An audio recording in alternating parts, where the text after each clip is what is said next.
Okay, so I am starting with Coulomb's law. देखो बच्चों, coulombs law का जो स्टेटमेंट है, एक बार थोड़ा सा उसको रिवाइज करते हैं। You know, statement of Coulomb's law is very simple. Interaction force between two point charges is proportional to multiplication of their magnitude and inversely proportional to square of distance between them। ये coulombs law का statement है और उस force की value को हम लोग लिखते हैं 1/4πε0 Q1 Q2 divided by are square. This is the magnitude of force. ये सब आप लोगों ने लिख रखा है, आपके पास ऑलरेडी नोट्स में है, इसलिए मैं इसको क्विकली रिवाइज कर रहा हूं। इसके बारे में कुछ छोटी छोटी इंपॉर्टेंट बातें हैं which I want to discuss with you. देखो बच्चों, इसमें अगर वेक्टर फॉर्म में बात करें तो फोर्स वेक्टर को हम लोग ऐसे लिख सकते हैं कि Q1 Q2 into r vector divided by r cube, where r vector is the position vector of test charge with respect to source charge. It is position vector of test charge with respect to source charge, and when you are writing force in vector form, you have to write charges with sign. If you have one positive charge and other negative charge, you are going to put the value with sign. This is your first point. दूसरा point, कोई भी दो charges के बीच का जो interaction force होता है, it is independent of medium. दो चार्ज के बीच आपस का, I am not talking about net force. So force between Q1 and Q2 is independent of medium. यानी कि अगर एक चार्ज Q1 दूसरे चार्ज Q2 पर हवा में F फोर्स लगाता है तो Q1 Q2 पर पानी में, ऑयल में, किसी भी मीडियम में F फोर्स ही लगाता है। लेकिन हम लोग कई बार बुक्स में देखते हैं, वहां पे लिखा होता है F vector medium is equal to 1/4πε Q1 Q2 divide by are square. ये क्या चीज होती है? तो ये एक्चुअली होता है net force. Now I want to give you clear idea of net force and force between Q1 Q2। तो बच्चों, net force का मतलब होता है force due to Q2 on Q1 along with force due to medium। ये actually net force होता है। जैसे मान लीजिए दो चार्जेस को Q1 और Q2 को मैंने हवा में रखा या वैक्यूम में रखा। So if they are placed in vacuum and this charge is applying a force F on this charge and this charge is applying same force F on this charge, this force will become F upon epsilon R, F upon epsilon R in medium। लेकिन याद रहे, ये F upon epsilon R जो है ये है net force. आप ऐसे कह सकते हो कि when I am calculating force on Q2, force on Q2 is equal to force on Q2 due to Q1 plus force due to medium. ये दोनों मिलकर के बनता है। इसका मतलब ये है कि जो Q2 ने Q1 पे फोर्स लगाया था F वेक्टर, वो तो वही था जो एयर में लग रहा था। अगर मान लो इसको मैं F वेक्टर बोलता हूं तो Q2 पे जो Q1 ने लगाया था that was F vector only, but net force is F vector divided by epsilon R and this is F vector medium. तो अगर आप यहां से F वेक्टर मीडियम निकालना चाहते हैं तो यहां से मैं F वेक्टर मीडियम की वैल्यू आपको बता सकता हूं। F vector medium will be equal to minus of F vector into 1 - 1/εr। यहां पे लिख भी लेते हैं। So this will be F vector medium is equal to minus of 1 - 1/εr into F vector. ये हो जाता है मीडियम का फोर्स। ये दोनों मिलकर के नेट फोर्स बनता है। उसके अलावा कुछ और इंपॉर्टेंट पॉइंट्स हैं। हाँ, एप्सिलॉन आर के बारे में मैं आपको जस्ट एक बार रिवाइज करा देता हूं। Epsilon r is called relative permittivity. It is relative permittivity of medium which is actually epsilon divided by epsilon naught. ये किसी भी मीडियम के लिए हम लोग पता कर सकते हैं। Epsilon r is always more than equal to 1। Epsilon r is equal to 1 for air, epsilon r is equal to infinity infinite for conductors, epsilon r is equal to 80 for water. इसके अलावा दो तीन छोटी छोटी बातें और हैं, जैसे it is a conservative force.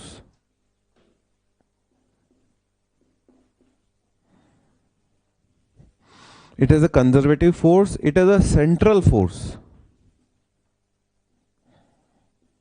ये कंजर्वेटिव फोर्स भी है, ये सेंट्रल फोर्स भी है। उसके अलावा एक और इंपॉर्टेंट बात है, it follows principal of superposition.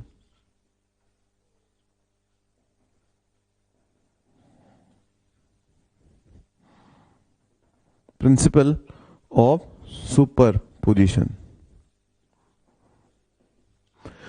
Principal of superposition के बारे में मैं आपको लिखवा देता हूं क्योंकि ये बहुत इंपॉर्टेंट है। तो सब बच्चे ये सब नोट करने के बाद प्रिंसिपल ऑफ सुपरपोजिशन की डेफिनेशन लिख सकते हैं। According to this principle, interaction force between 2 point charges is independent of presence of other charges in the vicinity. Vicinity का मतलब होता है आसपास। आप ऐसे भी लिख सकते हो, interaction force between 2 point charges is independent of presence of other charges near by. ये है प्रिंसिपल ऑफ सुपरपोजिशन। इनफैक्ट देखा जाए तो ये जो भी हमने यहाँ पे किया है, ये प्रिंसिपल ऑफ सुपरपोजिशन से ही किया है। When I was calculating force on Q2, force on Q2 was being calculated due to Q1 along with the medium particles। जो मीडियम के पार्टिकल्स ने फोर्स लगाया वो ये फोर्स है। तो एक्चुअली यहां से हमको ये सीखने को मिलता है कि जब भी हम दो चार्जेस को मीडियम में डालते हैं तो उनके बीच का फोर्स हमेशा कम होता है, क्योंकि एप्सिलॉन आर हमेशा एक से बड़ा होता है। यदि किसी मीडियम की आप बात करते हैं तो कम क्यों होता है? कम इसलिए होता है बच्चों, क्योंकि जो मीडियम होता है वो उल्टी डायरेक्शन में फोर्स लगाता है and it try to reduce the existing force. जो भी फोर्स लग रहा है उसके हमेशा वो उल्टी डायरेक्शन में फोर्स लगाता है। So this is a quick recap of definition of Coulomb's law, जो आपके बोर्ड एग्जाम के लिए भी काफी इंपॉर्टेंट है।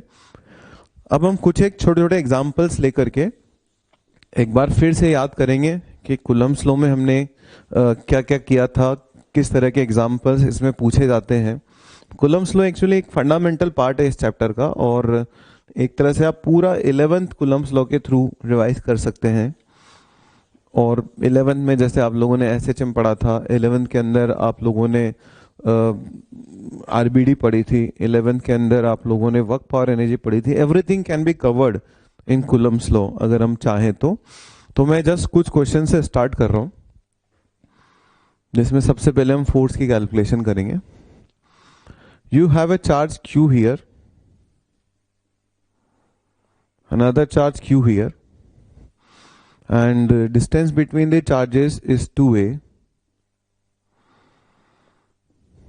On the bisector of this line AB, there is a third charge Q naught at a distance y. These two distances are equal and both the charges are fixed. ये दोनों charges fixed हैं, ये दोनों charge fix है। मेरा question है, comment about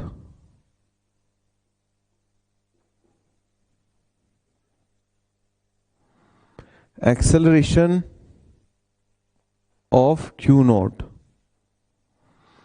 once it is released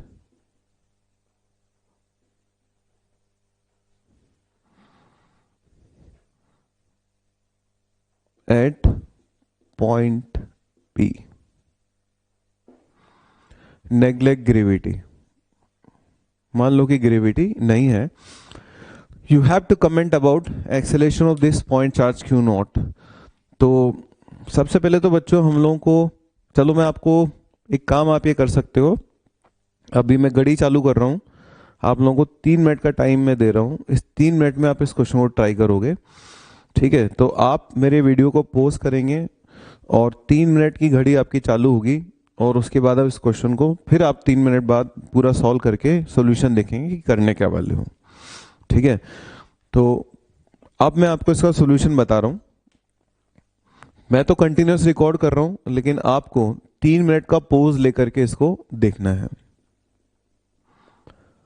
So if I want to comment about the acceleration of this point charge which is placed at point P, first of all I have to calculate force on this charge at this moment. इस क्षण पर, इस moment पर इस पर लगने वाला जो फोर्स होगा, एक फोर्स इसकी वजह से लग रहा है, एक फोर्स इसकी वजह से लग रहा है, और दोनों के एंगल जो हैं वो एकदम सेम है। If both the angles are same, then the net force is 2f cos theta. So it will be 2 times k q q naught divided by a square plus y square. And cos theta is y divided by square root of a square plus y square. तो जो square root वाला part था ना, मैंने क्या किया, उस part को यहाँ पे उसकी वैल्यू डाल दी इसमें। तो आप देख सकते हैं कि नेट फोर्स ये आ रहा है, और ये जो नेट फोर्स है ना, ये दूर की तरफ आ रहा है, एकदम ऊपर की तरफ।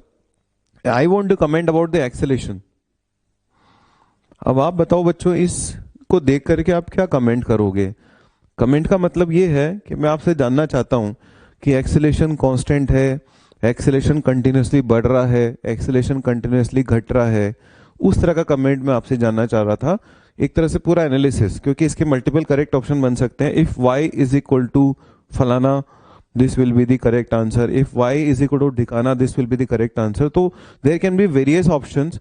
तो मैं ऑप्शंस अब आपके लिए क्रिएट कर रहा हूं, यानी कि कमेंट करने का मतलब है कि you have to write down all the possibilities जो आपके पास यहाँ पर है। हाँ, इसमें एक चीज और मैं बोल देता हूँ, y is more than equal to 0, यानी कि ये जो y मैंने डायग्राम में दिखा रखा है, this is more than equal to 0, so that आप यहां से यहां तक की सारी पॉसिबिलिटीज लें। अदरवाइज इधर की पॉसिबिलिटी भी आ सकती है, that will be same as that, इधर वाली भी सेम टू सेम होगी, बट हम लोग क्योंकि फील करना चाहते हैं कि इसमें हो क्या रहा है, तो हम इधर से जो हमारा कंक्लूजन होगा, that conclusion will be enough to analyse this part also. Okay, तो यहां तक आप नोट कर लीजिए, मेरे ख्याल से आपने नोट कर लिया होगा। अब देखो बच्चों, अगर मैं इसके बारे में कमेंट करना चाहता हूं, तो पहले तो मुझे आइडिया होना चाहिए कि जो फोर्स है इसका ग्राफ किस तरह का है, y के साथ ये किस तरह से वेरी कर रहा है।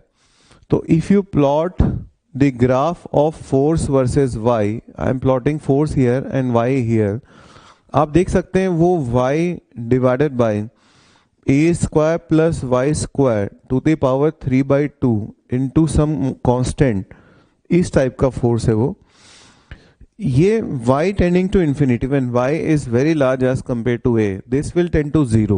So when y tends to infinity, the force will tend to 0. This is an odd function. Odd function में क्या होता है, जो इधर हो रहा होता है वो इधर होता है।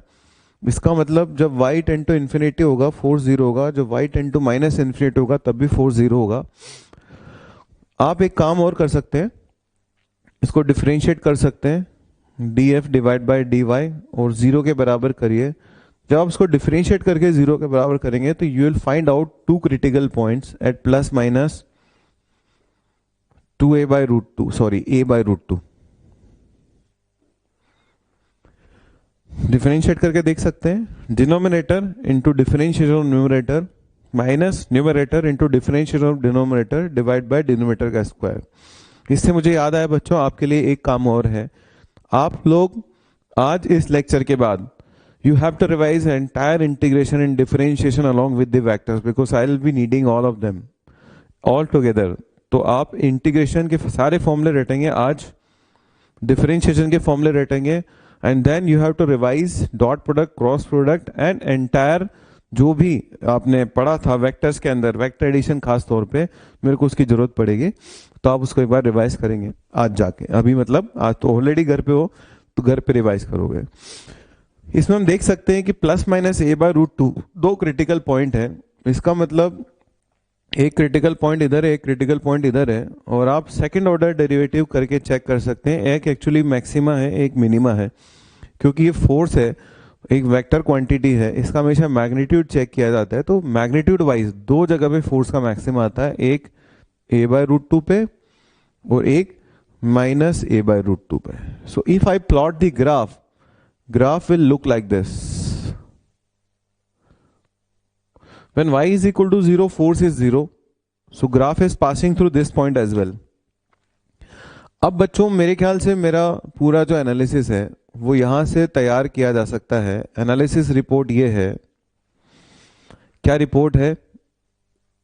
If y initial is more than a by root two, ध्यान से सुनना, if y initial is more than a by root 2, which means that if I am starting from this point, यदि मैं यहां से स्टार्ट करता हूं, then acceleration is continuously decreasing.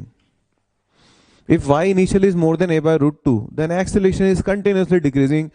लगातार इसका जो acceleration है, हिंदी मीडियम वाले बच्चे सुने, लगातार इसका जो त्वरण है वो कम हुआ जा रहा है। यानी कि इसके चाल के बदलने की जो रेट है, इसकी स्पीड के बदलने की जो रेट है, that rate is continuously going down. Okay, यहां पे मैं चाहूं तो इक्वलिटी भी लगा सकता हूं, मैं यहां से भी स्टार्ट करूंगा तो भी वैसा होगा।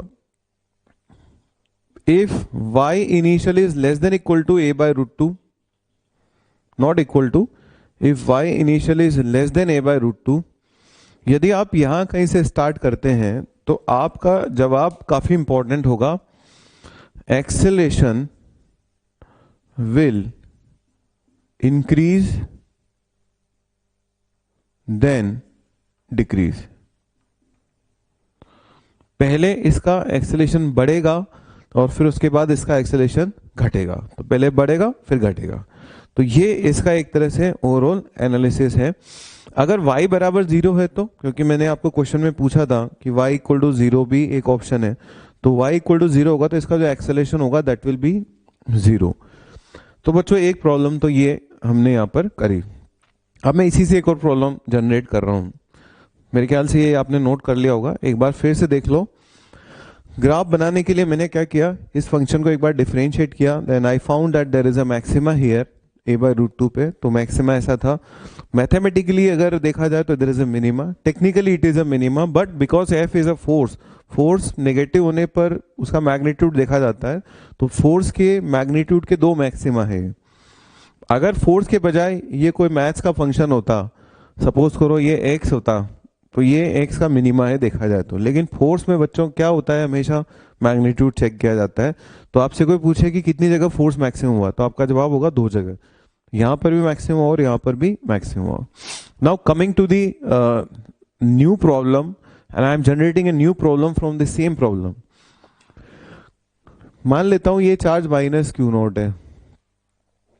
अगर ये चार्ज माइनस क्यू नॉट है, अब आपसे अगला प्रश्न पूछ रहा हूं कि बताइए अगर इस चार्ज को मैं y से रिलीज कर दूं तो इसका मोशन कैसा होगा। And if it is SHM then calculate time period of simple harmonic motion.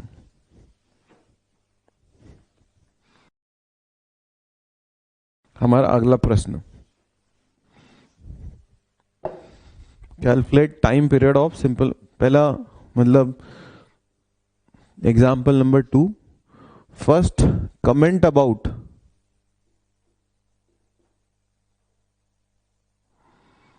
Motion of minus Q naught. ये दोनों चार्ज पॉजिटिव और वो अकेला चार्ज जो है वो नेगेटिव है। तो इसमें मेरे ऑप्शन होंगे ऑसिलेटरी,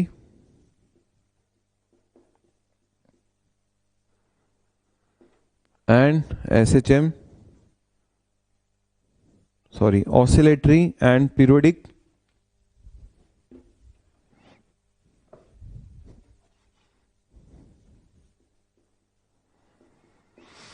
B only periodic,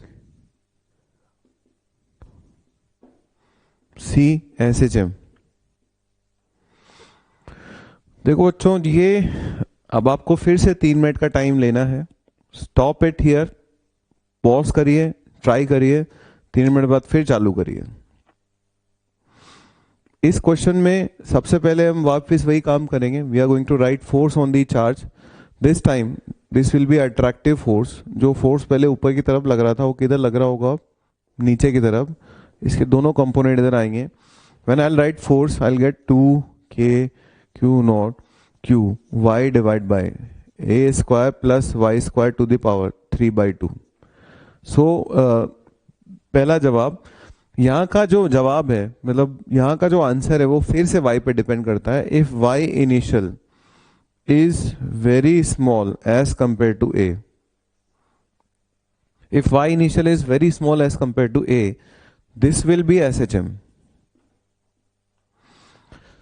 ठीक, यानी कि अगर ये बहुत छोटा हुआ तो मेरा जो फोर्स है वो बन जाएगा 2k Q naught Q divided by A cube into Y.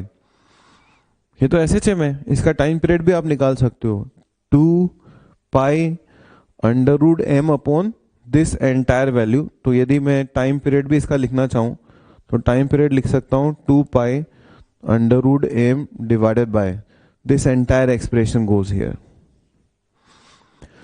ये बच्चों SHM हो जाएगा अगर y इनिशियल a से बहुत छोटा है। तो दूसरा पार्ट, अगर y इनिशियल a से बहुत छोटा नहीं है, if y initial is not very small as compare to a, ठीक ठाक है मान लो वैल्यू, तो अगर वो ठीक ठाक वैल्यू है तो this will B periodic and oscillatory. यानी कि इसका जवाब भी कंडीशनल है। एग्जामिनर आपको एक y की वैल्यू कितनी देता है इस बात पर डिपेंड करता है कि आप इसका जवाब क्या देंगे। तो ये हमारा एक तरह से पहला प्रश्न था। एक में मैंने 2 प्रश्न निकाल दिए और आपको एक बार जस्ट कूलम्स लॉ की एप्लीकेशन का मैंने एक आइडिया दिया। 3-4 क्वेश्चंस हम और करने वाले हैं, ठीक है, और उन क्वेश्चन से मैं आपको कूलम्स लॉ पूरा रिवाइज कराऊंगा। हाँ तो बच्चों, अब मैं रिलायबल के रंग में रंग के आपके सामने आया हूँ। Now I am in reliable T shirt and अपना अगला एग्जाम्पल वापस I am going to revise Coulomb's law जो चल रहा है अपना। तो ये क्वेश्चन में you have 4 corners of a square. इस कॉर्नर पे क्यू चार्ज रखा है, इस कॉर्नर पे भी क्यू चार्ज रखा है, इस पे क्यू चार्ज रखा है और यहाँ पर एक क्यू नोट चार्ज रखा हुआ है। Okay, and this is a square of side A. You have to calculate force on Q naught. अपने एग्जाम्पल का रूल आपको पता है। Whenever I am giving you any example, आपको 3 मिनट का पोज लेना है और 3 मिनट का पोज लेने के बाद फिर सॉल्यूशन देखना है। मैं तो क्योंकि कंटिन्यूसली रिकॉर्ड कर रहा हूँ, आप पोज लेकर के देखेंगे। सो if I calculate force on this Q not, force applied by this q will be F, this q will be F, and force due to this q will be F divided by, देखो ये distance a है, ये a है, ये a√2 है। इसका मतलब जब हम फोर्स निकालेंगे तो वहां पर a स्क्वायर आएगा, यहाँ पे 2a स्क्वायर आएगा, सो this will B F/2 and I am writing F is equal to K Q naught divided by A square, and this angle is 45 degree. This angle is also 45 degree. जब आप इस F के 2 component करेंगे तो आपका जो net force होगा वो होगा F/2 plus 2 times F/√2 which comes out to be 1/2 plus √2 into F। F हम लोगों ने ऑलरेडी कैलकुलेट कर रखा है।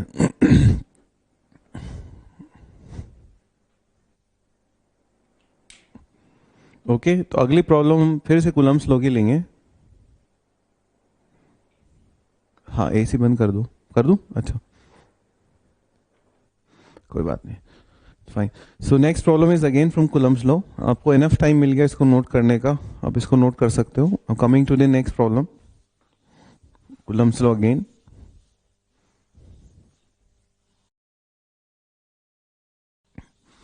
This will be my sort example number 4. आपके पास यहाँ पर एक चार्ज रखा हुआ है Q और यहाँ पर एक चार्ज रखा हुआ है 9Q and this distance is A. You have to place a charge Q naught so that Q naught remains in equilibrium.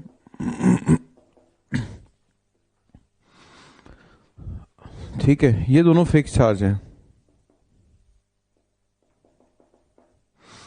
ठीक, so you have to find out a location so that this Q naught remains in equilibrium.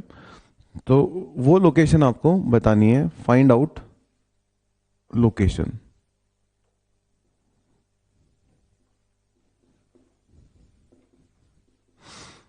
ठीक है, अब उसके बाद की story हम बाद में देखेंगे. ठीक है, तो सबसे पहले तो आप 3 मिनट का समय लो और वो लोकेशन फाइंड आउट करो. देखो इसमें क्या है, एक बात तो पक्की है कि ये पॉजिटिव चार्ज Q नोट अगर है, क्योंकि मैंने अगर साइन नहीं लगाया तो I am assuming it is a positive charge. Both these charges are also positive. So the equilibrium position can not lie anywhere except this line, क्योंकि इन दोनों के फोर्सेस को कैंसिल होना जरूरी है. जब वो कैंसिल होंगे तभी जाकर के नेट फोर्स जो है वो जीरो हो सकता है. तो let me assume that I am placing somewhere here at a distance x and this gap will be a minus x. देखो ये वाला जो चार्ज है Q नॉट, ये वाला जो चार्ज है Q, वो इसको इधर की तरफ फोर्स लगाता है ये उसको उधर की तरफ फोर्स लगाता है. और अगर दोनों के फोर्सेस एक दूसरे को कैंसिल आउट कर देते हैं कि Q naught divided by X square equals to K 9Q Q naught divided by a minus X whole square. K and K gets cancelled, Q naught get cancelled. So you will get 1 upon x is equal to plus minus 3 divided by a minus x. Now you have two different solutions. एक बार आप plus sign के साथ लें, a minus x is equal to plus 3x. जब आप इसको solve करेंगे तो x की वैल्यू आएगी a by 4. दोबारा आप माइनस साइन के साथ लें, so a minus x is equal to minus 3x. उसको उधर ले जाऊंगा, it will be plus 3x. यानी x की एक और वैल्यू आने वाली है minus a by 2. Because x was a distance which we assumed and distance should be positive, so the feasible answer will be a by 4, not this. Although ये भी अपने आप में एक आंसर होगा, बाद में आप समझेंगे कि अगर ये चार्ज Q नोट के बजाय माइनस Q नोट होता, सॉरी, अगर ये चार्ज प्लस Q के बजाय माइनस Q होता तो इक्विलिब्रियम पोजीशन इधर नहीं आती, फिर इसकी फिर उधर आती. तो ये जो सॉल्यूशन है फिलहाल तो हमारे लिए यूजलेस है. बट अगर इन दोनों में से कोई भी एक चार्ज अपोजिट नेचर का होता तो इक्विलिब्रियम पोजीशन यहाँ नहीं आती, फिर वो इक्विलिब्रियम पोजीशन उधर आती, तब फिर ये रिजल्ट आता. फिलहाल अपना आंसर जो है वो a by 4 है. तो देखो बच्चों, ये तो हो गया इसका सिंपल वाला पार्ट जो कि सब लोग समझ लेते हैं, सब लोग कर लेते हैं. मैं इसके थोड़ा सा मैं आपको टफर साइड पे लेकर के चलता हूँ. जैसे कि मान लीजिए आपसे कोई इसमें पूछता है कि अगर इस चार्ज को मैंने थोड़ा सा शिफ्ट किया along the line, if it is shifted along the line then calculate time period of SHM and released. Okay, तो मैं एग्जाम्पल नंबर 4 से एग्जाम्पल नंबर 5 पे जा रहा हूँ. मान लेता हूँ कि आपने इक्विलिब्रियम पोजीशन ढूंढ ली. Now if Q naught is shifted slightly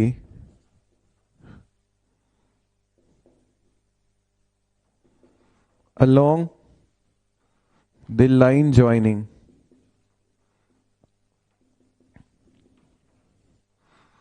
calculate time period of SHM. पहली बात तो ये कि ये तो मैंने आपसे कह दिया कि SHM है. अगर मैं ये नहीं कहता तो पहले तो मैं ये भी पूछ सकता था कि SHM होगा या नहीं होगा. So if Q note is slightly shifted, देखो ये जो इक्विलिब्रियम पोजीशन है, अब अपना सवाल पूरा चेंज हो चुका है. चेंज ऐसे हो गया कि हमको ऑलरेडी पता लग गया कि इक्विलिब्रियम कहाँ पे आता है. आपको पता है इक्विलिब्रियम यहाँ पे आता है a by 4 पे. यहाँ से कितना डिस्टेंस है, 3a by 4. Right, and if this charge is shifted from this position slightly, यहाँ पे पड़ा हुआ था Q नॉट, यहाँ से उसको हल्का सा आगे लेके जाते हैं. मान लीजिए कि एक्स आपको हो सकता है अच्छा नहीं लगे क्योंकि एक्स मैंने पहले ले लिया था, एच ले लेता हूँ, H H is very small as compare to ए।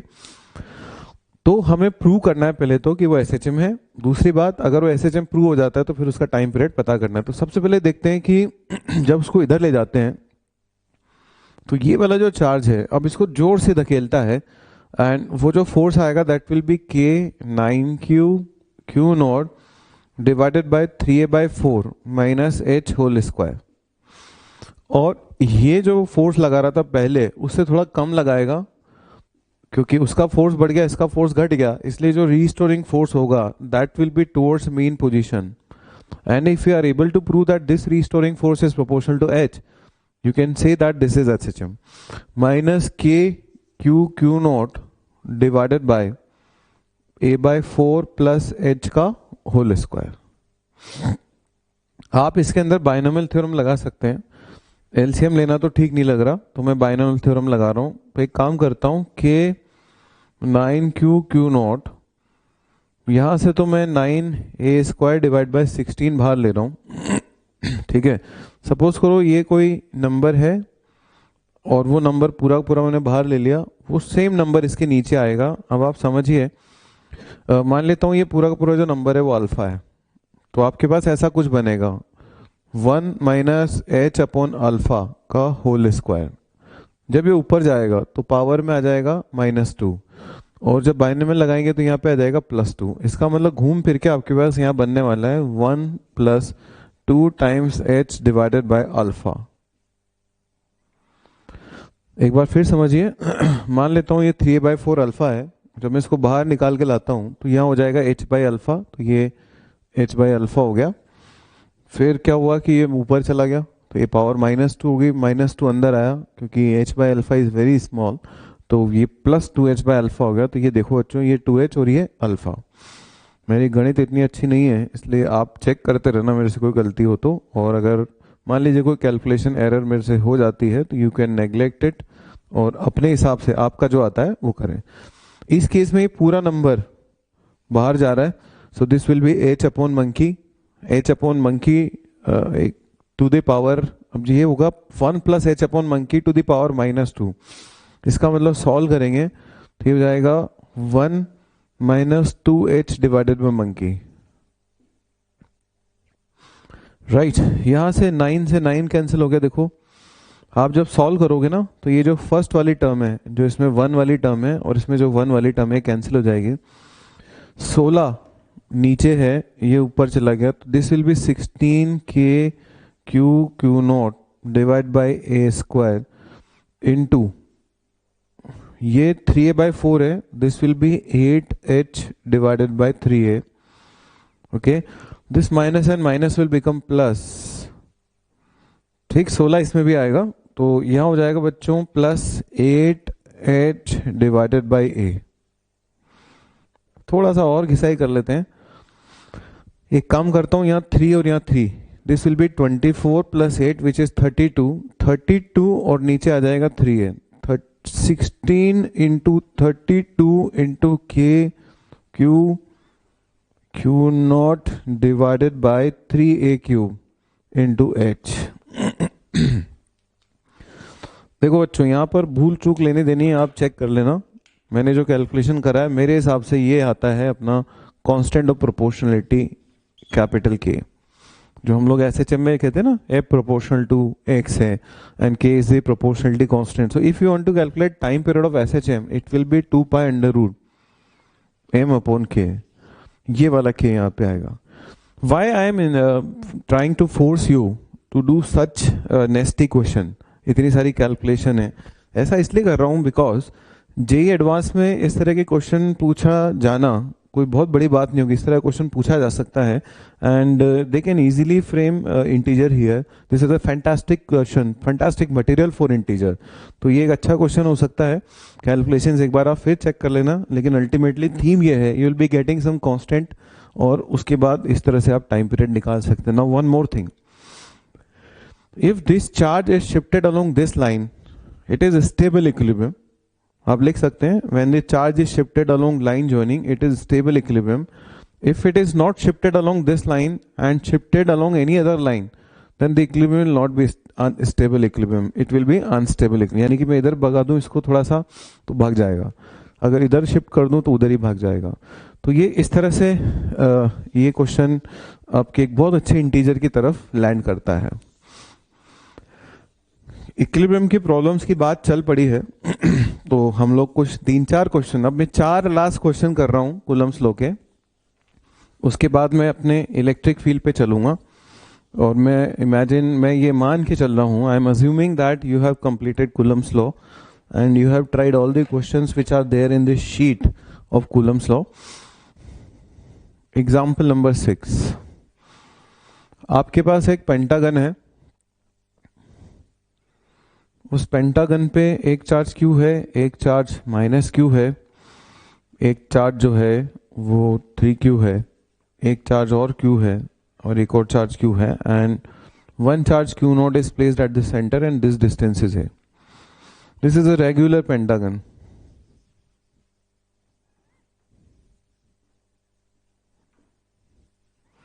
ये एक रेगुलर पेंटागन है.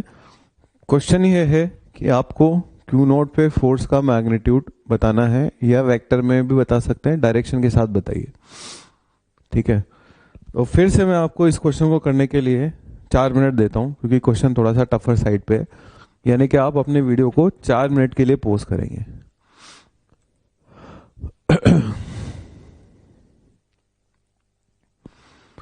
Okay, so I M give you the solution. 4 minute आपके हो चुके हैं और अब आप इसका सॉल्यूशन देख रहे हैं. देखो बच्चों, मैं जानता हूं आप में से कई बच्चों ने इसके ऊपर ऐसे फोर्स लगाया होगा, फिर ऐसे लगाया होगा, ऐसे लगाया होगा, उसका ऐसे, और कोशिश करी होगी कि इसको हम लोग डायग्राम बना के वेक्टोरिकली सॉल्व कर लें. But that method is actually not so good here. हो तो उससे भी जाएगा but it will be very difficult. इसको हम लोग करेंगे सुपरपोजिशन से. सुपरपोजिशन क्या होता है कि जहां पर -Q चार्ज है वहां पे +Q रख दिया और -2Q कर दिया. इसमें क्या हुआ कि वहां पे टोटल चार्ज अभी भी -Q है, लेकिन मैंने क्या किया, उसको अपने कन्वीनियंस के लिए Q और -2Q में डिवाइड कर दिया. ये हो गया Q और +2Q. ये तो पहले से ही Q थे. अब इस क्वेश्चन को मैं 2 क्वेश्चंस में डिवाइड कर रहा हूं. I have 2 regular pentagons. एक वो है जिसमें सभी कॉर्नर्स पे Q चार्ज है. बोर्ड पे थोड़ी जगह कम है इसलिए यहां बना रहा हूं. और एक वो है जिसमें बचे हुए चार्ज है, जैसे कि -2Q एंड +3Q. अभी अगर मेरे पास एनिमेशंस होते तो मैं आपको एनिमेशन करके दिखाता. ये वाला जो पेंटागन है ये उठ करके अगर इस पे फिट हो जाता है तो ये वापस यही बन जाता है. या इसमें से मैं ये QQ चार्ज वाला पेंटागन निकाल के यहाँ रख रहा हूँ और जो रिमेनिंग वो यहाँ रख रहा हूँ. So now the question is converted into a very simple question where you have a charge Q naught at the center, geometrical center of the pentagon, and all of them are applying same force in magnitude, and those forces are acting at equal angle. When equal forces are acting at equal angle in a plane making equal angle with each other, equal forces are acting at a point in a plane making equal angle with each other, then the resultant is 0. इसका मतलब इन सभी forces का जो net आएगा वो आने वाला 0. तो ये तो खत्म हो गया अपना हिसाब किताब, इसका कैलकुलेट नहीं करना. अब आपके पास बचा वो, ये 2Q था भाई. आपके पास बचा वो. अब देखो बच्चों, 2Q का जो एक फोर्स आएगा दूर की तरफ आएगा 2 टाइम्स F, एक फोर्स आएगा पास की तरफ 2 टाइम्स F. ये एंगल अगर अपने को पता लग जाए, अभी लगा लेंगे. देखो ये पेंटागन है, इसका मतलब ये वाला एंगल होना चाहिए 72 डिग्री. 72 कैसे आया, 360 डिवाइड बाई 5, 72. ये पूरा एंगल 72 है. और ये वाला जो एंगल है, if this angle is 72 then this angle will be 180 minus 72. ये कितना हो जाता है, 180 minus 72 is 108. कितना एंगल हो गया, 108 डिग्री। अब 108 डिग्री का ठीक आधा यानी कि 54 डिग्री पर जो रिजल्टेंट फोर्स आएगा, इसके ठीक आधे पर एंगल बाइसेक्टर पर रिजल्टेंट फोर्स आएगा यहां से 54 डिग्री। ये 2F, ये 2F, और मैं काम करता हूं उस डायग्राम को यहां बना देता हूं दोबारा, वो थोड़ा छोटा हो रहा है तो मैं यहां दोबारा से आपको एक्सप्लेन कर देता हूं।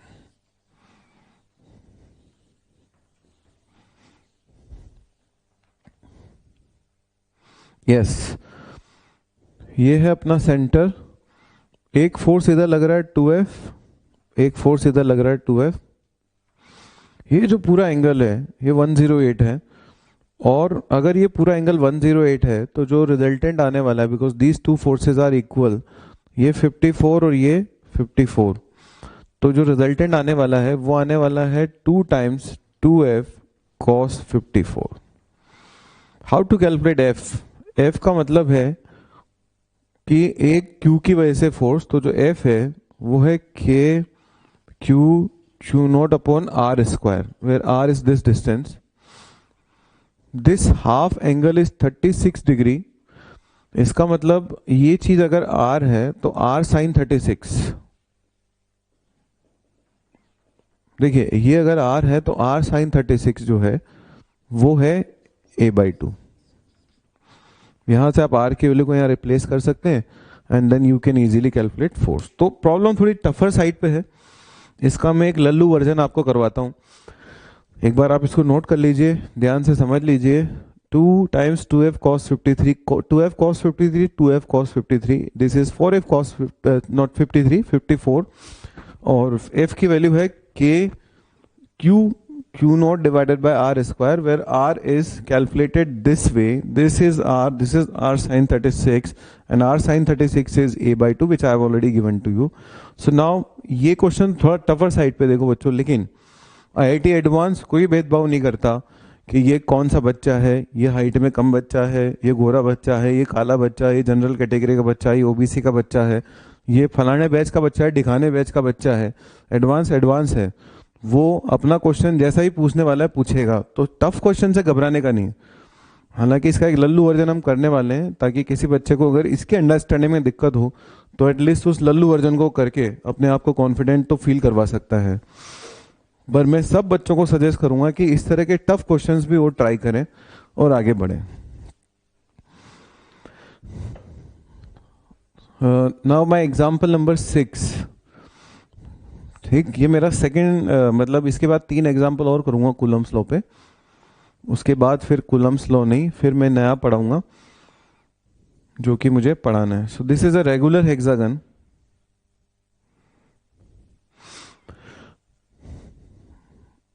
Q minus Q 2Q 3Q Q minus Q and Q।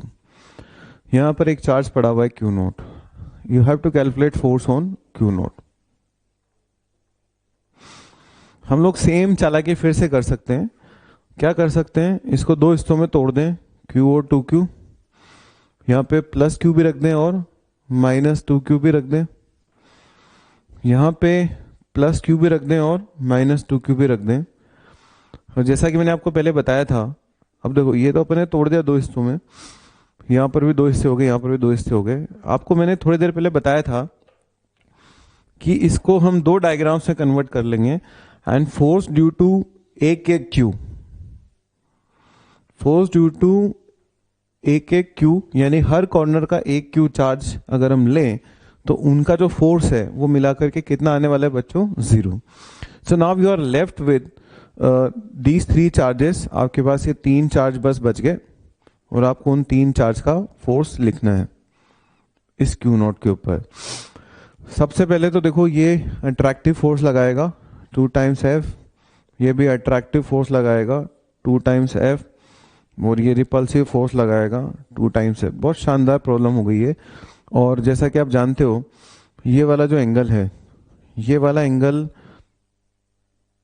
120 degree का एंगल है, 120 डिग्री। एक बार मैं और चेक कर लेता हूँ, 120 नहीं यार, 60 डिग्री का एंगल है। So this angle is 60, this angle is also 60। 6 side है ना, तो एंगल होगा 360/60। करेक्ट तो करा दिया करो मेरे को। इसका मतलब जो रिजल्टेंट फोर्स होगा वो होगा 2 times F plus 2 times F cos 60। समझिए, 2f cos 60, 2f cos 60, तो it will be 2 times f cos 60. Cos 60 is half, so the answer will be 4 times f, where f is k q naught divided by a square. ये Lallu version क्यों है? Because ये पहली बात तो ये कि रेगुलर हेक्सागन में कॉर्नर से सेंटर तक की दूरी वही होती है जो कि साइड होती है। पेंटागन में समस्या थी, पेंटागन में अपने को प्रोजेक्शन लेना पड़ा था r का, r sin 36 was a/2। तो ये थोड़ा सा इजी वाला क्वेश्चन है, लेकिन अगर आप सुपर पोजिशन वाले मेथड से इसको करते हो तो आपके लिए थोड़ा सा आसान हो जाता है। तो मैंने जैसा कि आपको कहा था कि मैं 3 क्वेश्चन और करवाऊंगा। अगले क्वेश्चन पे चलते हैं, एक बार ध्यान से देख लो, नोट कर लो।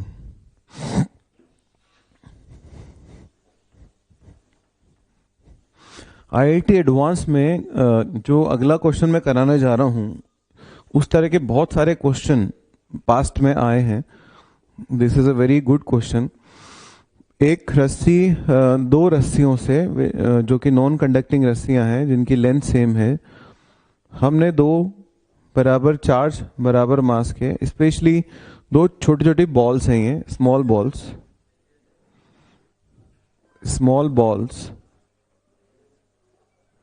ऑफ डेंसिटी सिग्मा डेंसिटी की छोटी छोटी बॉल्स हैं, और ये हवा में इस तरह से लटकाई जाती है एयर में। तो बताया जाता है कि यहाँ से लेकर यहाँ तक का जो एंगल है थीटा है, this is also theta due to symmetry. Now the entire system, this complete system is submerged in a liquid. This is scenario 1 and scenario 2। This entire system is submerged in liquid. पूरा का पूरा system हमने liquid के अंदर डुबो दिया। When this entire system, जब ये पूरा का पूरा लिक्विड के अंदर डुबो दिया जाता है, तो एग्जामिनर ने बोला अच्छा उस लिक्विड का रिलेटिव परमिटिविटी एप्सिलॉन आर है, दिस इज रिलेटिव परमिटिविटी। उस लिक्विड की जो डेंसिटी है वो रो है।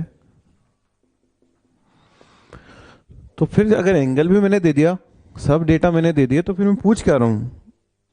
पूछ ये रहा हूं, if angle between threads remain same, what is relation between given parameters?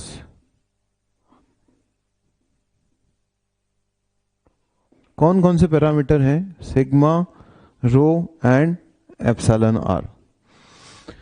Theta जो है वो तो मैंने आपको खाली समझाने के लिए दिया है, theta is not given. Exam में तो ऐसे लिखा हुआ था कि वो जो 2 चार्जेस हैं उनके बीच का जो एंगल है, रस्सियों के बीच का जो एंगल है, उसको कोई फर्क नहीं पड़ता चाहे उसको एयर में रखा जाए चाहे उसको लिक्विड में रखा जाए।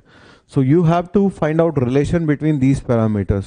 Now this is something interesting as well as easy question. देखो बच्चों यहाँ पर क्या है, हम इसका अगर फ्री बॉडी डायग्राम बनाए तो यहाँ पे टेंशन लग रहा है, इधर एक इलेक्ट्रोस्टैटिक फोर्स लग रहा है और इधर की तरफ लग रहा है mg. This angle is theta. So आप एक काम कर सकते हैं, टेंशन के 2 टुकड़े कर लो, t sine theta.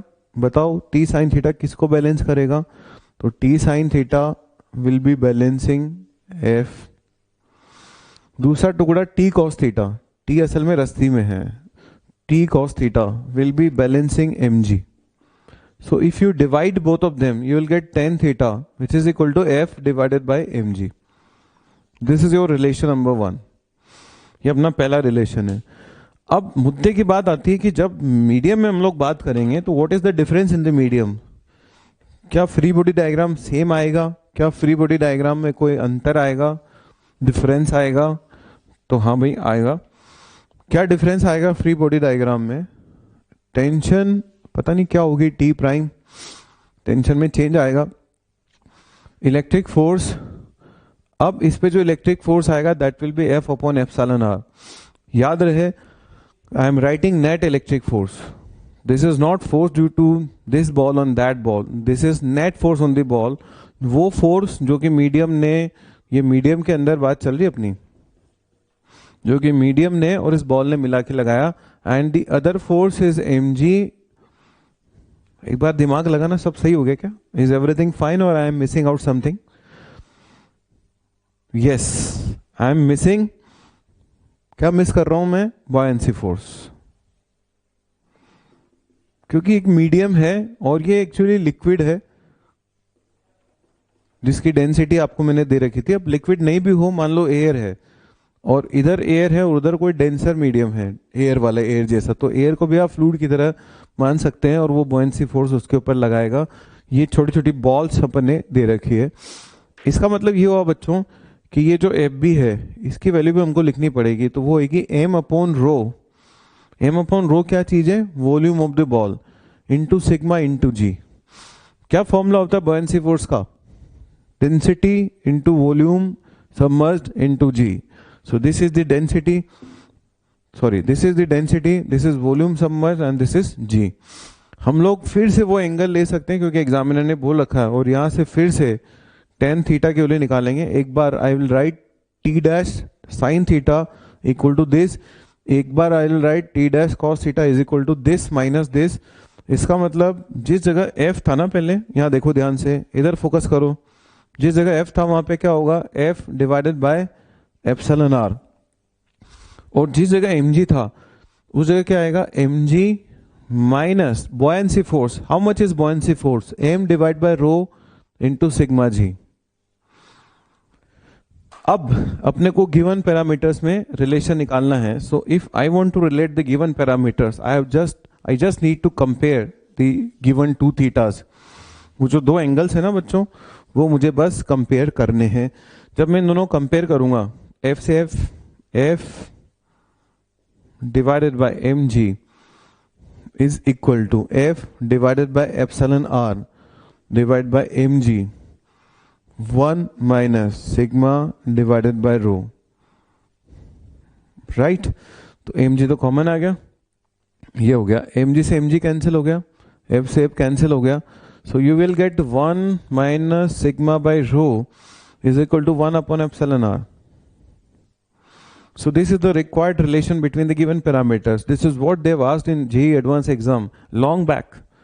So this is a fantastic, appropriate and interesting problem as from point of view of JEE Advanced. अब मेरे ख्याल से अपनी दो ही प्रॉब्लम बाकी रह गई रिवीजन की, कुलम्स लॉ की. खास तौर पे जो आईपी वाले बच्चे मेरे से पढ़ चुके हैं ऑलरेडी कुलम्स लॉ और इलेक्ट्रिक फील्ड उन्होंने कर रखा है, उनको इस वीडियो को देखने की कोई ज़रूरत नहीं है. वो इलेक्ट्रिक फील्ड से वीडियो देखना स्टार्ट करें क्योंकि वो ऑलरेडी इसको कर चुके हैं तो बोर होंगे. नेक्स्ट एग्जांपल, मेरे पास एक रॉड है, ये शायद एग्जांपल नंबर 7 है. This rod is having uniformly distributed charge. एक समान रूप से वितरित आवेश है इसके ऊपर. हिंदी माध्यम वाले बच्चे भी हमारे पास हैं, इसलिए थोड़ा थोड़ा हिंदी में भी बोलना चाहिए. एक समान रूप से वितरित आवेश वाली एक छड़ जिसकी लंबाई L है, उसके कोने से A दूरी पर एक बिंदु आवेश Q नोट रखा हुआ है. यू हैव टू कैलकुलेट, आपको उस बिंदु आवेश पर बल की गणना करनी है.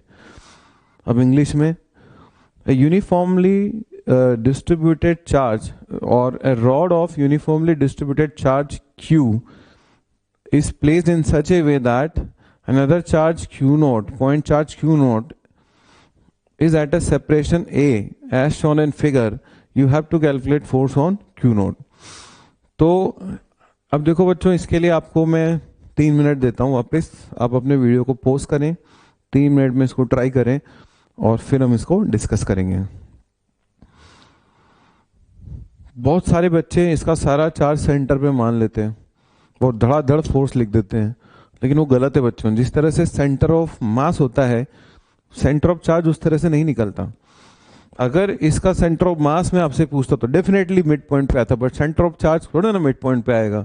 तो इसके लिए अपने को क्या करना पड़ता है, Coulomb's law लगाना पड़ता है, लेकिन Coulomb's law is valid only for point charges.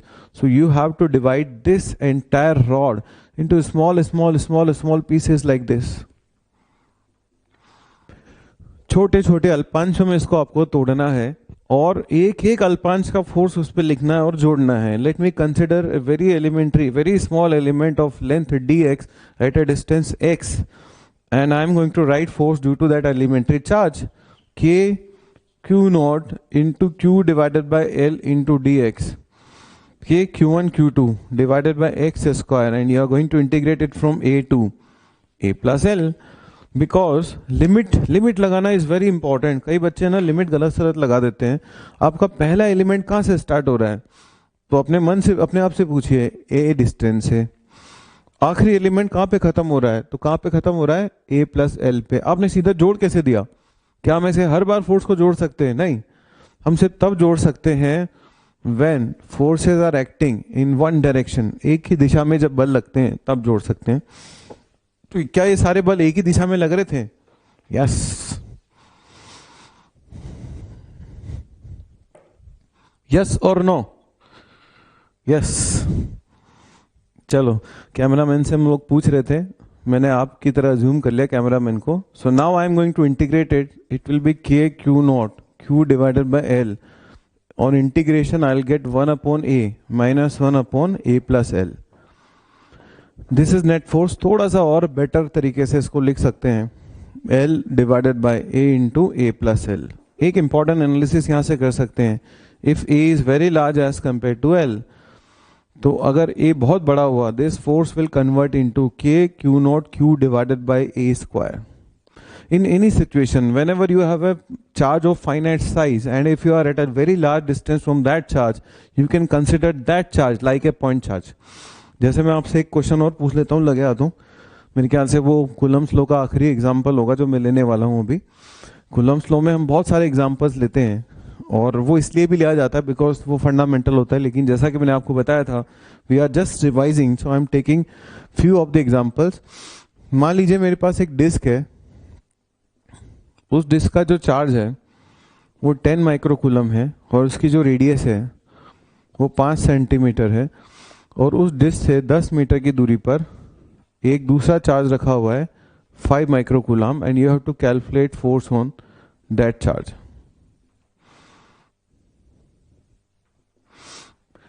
अब एक ख्याल तो ये आता है कि भाई डिस्क है, डिस्ट्रीब्यूटेड चार्ज है, we should consider element and we should integrate and we should find out the force. Yes, correct method वही है. लेकिन दूसरी चीज आप नोटिस करिए, 10 meter is so large as compared to 5 centimeter. 5 centimeter इसकी डायमेंशन का ऑर्डर है और उससे इतना बड़ा है. क्या हम इसको इतना दूरी पर होने के वजह से पॉइंट चार्ज की तरह कंसिडर कर सकते हैं? जवाब है yes. And you can directly write down the force 9 into 10 to the power 9 into 10 into 10 to the power minus 6 into 5 into 10 to the power minus 6 divide by 10 square. Solve it, you will get the force.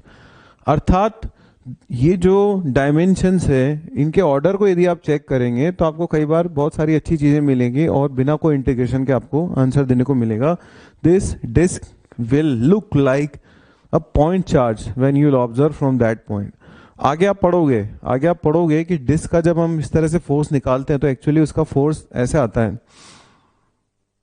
Q divided by area of disk divide by 2 epsilon not into Q not into 1 minus x divided by r square plus x square. Actually ये answer है उसका. Q is the charge of disk, A is the area, and 1 minus x upon under r square plus x square, where r is the radius of disk and x is the distance of that charge on the axis, and that formula is only valid when charge is uniformly distributed. ये आएगा आगे जाने पर, लेकिन ये बच्चों तब लगाना है जब ये दूरी इसके कंपैरिजन में बहुत बड़ी ना हो. अगर ये दूरी इसके कंपैरिजन में बहुत बड़ी है तो ये सब करने की कोई जरूरत नहीं है. Not needed. When it will be needed I will tell you. Okay, तो ये एक क्विक रिकैप था अपना किसका, कूलम्स लॉ का. And now we are planning to start जो कि हमें पढ़ना था वास्तव में, और वो है इलेक्ट्रिक फील्ड. तो बच्चों हम थोड़ी देर में स्टार्ट करने वाले हैं electric field. Take a break.